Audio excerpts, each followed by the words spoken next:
दोस्तों नमस्कार। पंजाबी सिंगर सिद्धू मूसेवाला के हत्याकांड में शामिल गैंगस्टर लॉरेंस बिश्नोई, जो इस वक्त गुजरात के अहमदाबाद की साबरमती जेल में बंद है। अब गैंगस्टर लॉरेंस बिश्नोई का 1 सालों का जो बनवास है वो खत्म होने वाला है। लॉरेंस बिश्नोई अब बहुत जल्दी या तो दिल्ली या फिर मुंबई पुलिस के हाथों में होगा।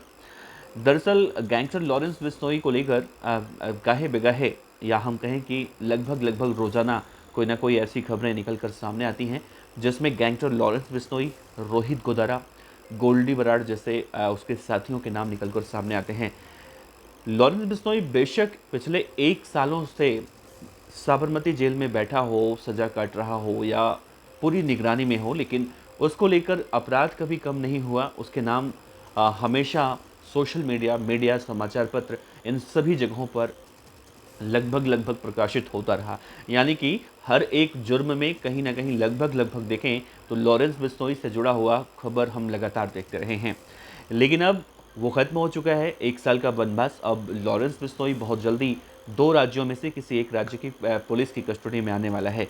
तो पूरी कहानी आपको विस्तार से बताएंगे कि आखिर लॉरेंस बिश्नोई के जुर्म की दास्तान और नया क्या क्या है, किस केस में बहुत जल्दी उसे गुजरात से दिल्ली या फिर गुजरात से मुंबई लेकर पुलिस जाने वाली है।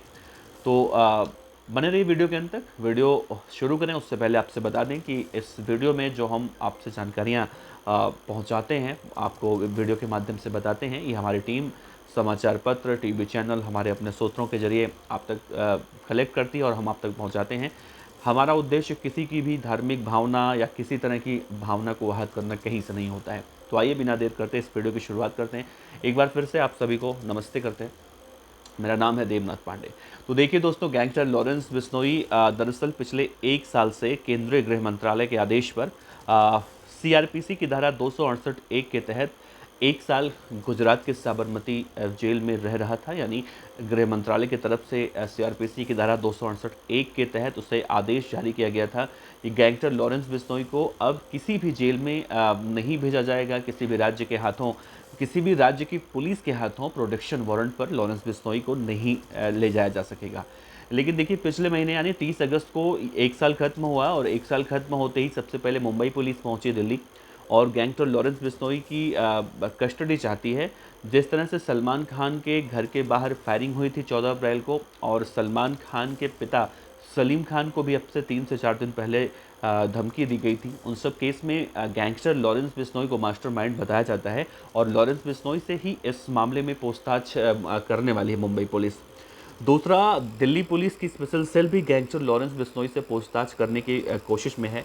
आपको याद होगा कि अब से 7 से 8 दिन पहले दिल्ली के ग्रेटर कैलाश में नादिर शाह नाम का एक जिम संचालक था, उसकी गोली मारकर हत्या कर दी गई थी, जिसमें कई लोगों के नाम निकलकर सामने आए। ऐसे में विदेश में बैठे एक कारोबारी हैं लॉरेंस बिश्नोई ने उनको भी फ़ोन करके रंगदारी मांगी थी और उन्हें भी जान से मारने की धमकी दी गई थी। और अब जिस तरह से अलग अलग टीवी चैनलों पर उनका इंटरव्यू भी प्रसारित किया जा रहा है और वो कह रहे हैं कि साल 2023 में गैंगस्टर लॉरेंस बिश्नोई ने उनसे पहले 2 मांगे, फिर 2.5 मांगे, फिर 5 मांगे, रकम बढ़ती चली गई और नादिर शाह उनके बीच में कहीं ना कहीं रोड़ा बन रहा था, इसलिए उसकी हत्या करवाई गई है।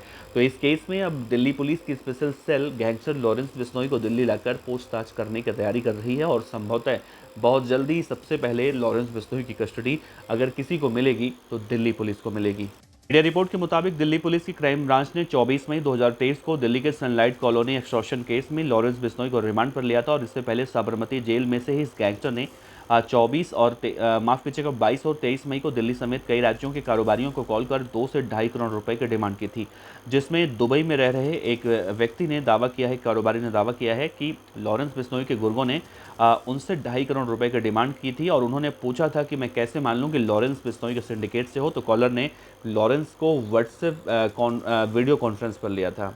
लॉरेंस ने कस्टडी से ही वीडियो कॉल में कहा था कि देख लिया मुझे, अब चमत्कार दिखना है क्या। इसके बाद अलग अलग समाचार पत्रों में ये प्रकाशित हुआ था कि इस वीडियो में लॉरेंस अपने गुर्गों से कह रहा है, अब तू बात कर ले, अब मुझे बता दियो। तो उसके गुर्गे कहने लगे, अब 4-5 करोड़ रुपए देने पड़ेंगे, फिर कोई तंग नहीं करेगा, हम पूरे प्रोटेक्शन तुझे देंगे। इसके बाद तमाम तरह की जो है जानकारियां निकल कर सामने आई। इसी केस में दिल्ली पुलिस की स्पेशल सेल लॉरेंस बिश्नोई को रिमांड पर लेने के लिए पिछले जुलाई में कोर्ट से 3 बार प्रोडक्शन वारंट लिया था। कल गैंगस्टर लॉरेंस बिश्नोई जब पंजाब की बठिंडा जेल में बंद था और लॉरेंस बिश्नोई को प्रोडक्शन रिमांड पर दिल्ली पुलिस को सौंपना था, तो उस वक्त पंजाब पुलिस ने यह हवाला दिया था कि उनके पास पर्याप्त फोर्स नहीं है जो लॉरेंस बिश्नोई को सिक्योरिटी मुहैया करवाते हुए उन्हें दिल्ली पुलिस के हाथों में सौंपे। और इस तरह की बातें एक बार नहीं, दो बार नहीं, कई बार हुई, और जिसके बाद लॉरेंस बिश्नोई को सीआरपीसी की धारा 168 के तहत गृह मंत्रालय ने आदेश जारी करके गुजरात के अहमदाबाद की साबरमती जेल में 1 साल के लिए वहां पर शिफ्ट कर दिया था। यानी लॉरेंस बिश्नोई 1 साल तक कहीं भी नहीं जा सकता था। 30 अगस्त को ये पूरा 1 साल खत्म हुआ और लॉरेंस बिश्नोई का कहीं बनवास खत्म हो चुका है। अब लॉरेंस बिश्नोई 2 राज्यों में से किसी एक राज्य की पुलिस के हाथों में बहुत जल्दी जाने वाला है, और लॉरेंस बिश्नोई अगर किसी भी एक राज्य की पुलिस के हाथों में गया तो 2 बड़े-बड़े अहम खुलासे होंगे।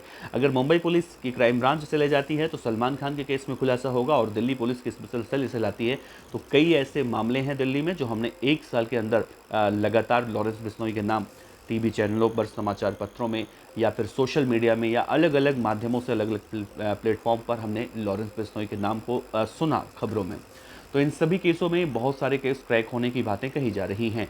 दूसरा ये देखा जा रहा है, अभी एक दिन पहले यानी हम कल की बात करें तो कल दिल्ली के सैनिक फार्म और दिल्ली के ही ग्रेटर कैलाश में 2 व्यापारियों को एक बार फिर से 5-5 करोड़ रुपए की रंगदारी गैंगस्टर लॉरेंस बिश्नोई और उसके एक सहयोगी रोहित गोदारा के नाम से मांगी गई है।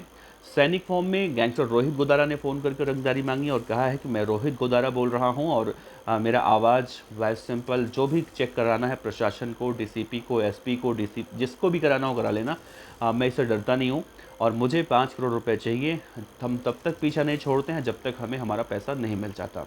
कुछ इस तरह की धमकी दी गई। दूसरा जो है ग्रेटर कैलाश में लॉरेंस बिश्नोई के गुर्गों के नाम से धमकी दी गई है, वहाँ भी 5 करोड़ रुपया एक सिंगर से मांगा गया है और कहा गया है कि 5 करोड़ रुपए अगर नहीं मिले तो हम बहुत जल्दी इलाज कर देंगे। अब इलाज कैसा होता है ये नहीं पता, लेकिन इलाज करने की बातें कही गई हैं।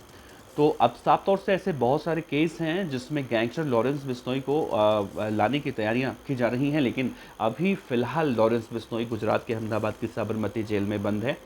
लेकिन एक बड़ा साबरमती जेल को लेकर एक पता नहीं बहुत बड़ा चलन है। लॉरेंस बिश्नोई के केस में तो नहीं, लेकिन आपको याद होगा कि 1 से 1.5 साल पहले इसी साबरमती जेल में यूपी का बाहुबली अतीक अहमद भी बंद था, और उसे यूपी पुलिस जब लेकर जा रही थी तो बाय रोड लेकर जा रही थी, और उस समय अतीक अहमद के चर्चे लगभग सभी नेशनल मीडिया में हो रहे थे। लॉरेंस बिश्नोई को अगर किसी भी राज्य की पुलिस को प्रोडक्शन रिमांड मिलती है लॉरेंस बिश्नोई की, तो लॉरेंस बिश्नोई को क्या रोड के माध्यम से लाया जाएगा या फिर हवाई माध्यम से लाया जाएगा या फिर किस तरह से ले जाया जाएगा, ये कहीं ना कहीं देखना अहम होगा। लेकिन अभी फ़िलहाल ये जिस तरह से इन राज्यों में अपराध लॉरेंस बिश्नोई के नाम से बढ़ रहे हैं उसे रोकने की कोशिशें की जा रही हैं, और किसी भी एक राज्य की पुलिस पहले प्रोडक्शन रिमांड लेने की कोशिश करेगी। वैसे देखना अहम होगा कि सबसे पहले कौन से राज्य को लॉरेंस बिश्नोई की रिमांड दी जाती है, क्योंकि सलमान खान के केस में लगातार हम देख रहे हैं लॉरेंस बिश्नोई एक के बाद एक धमकियां दिलवा रहा है। 14 अप्रैल 2024 को जब फायरिंग हुई थी उनके घर के बाहर, उस केस में अनमोल बिश्नोई ने सोशल मीडिया पर जिम्मेदारी ली थी, और अब से 3 से 4 दिन पहले जैसा मैंने जिक्र किया, सलमान खान के पिता सलीम खान जब वहाँ पर निकल रहे थे, घूम रहे थे, मॉर्निंग वॉक पर निकल रहे थे, तो एक स्कूटी पर एक महिला और एक पुरुष जो बुरके में थी उन्होंने कहा कि लॉरेंस बिश्नोई को भेजूं क्या, और फिर यू टर्न लेकर आए थे। हालांकि उनका सीसीटीवी फुटेज मिला और उनकी गिरफ्तारी भी हुई। इस पूरे केस में भी लॉरेंस बिश्नोई से मुंबई पुलिस पूछताछ करने की कोशिश में लगी हुई है। अब देखना होगा कि लॉरेंस बिश्नोई के मामले में आगे क्या कुछ निकल कर सामने आता है। आप अपने विचार रख सकते हैं। आपका बहुत बहुत शुक्रिया। नमस्कार।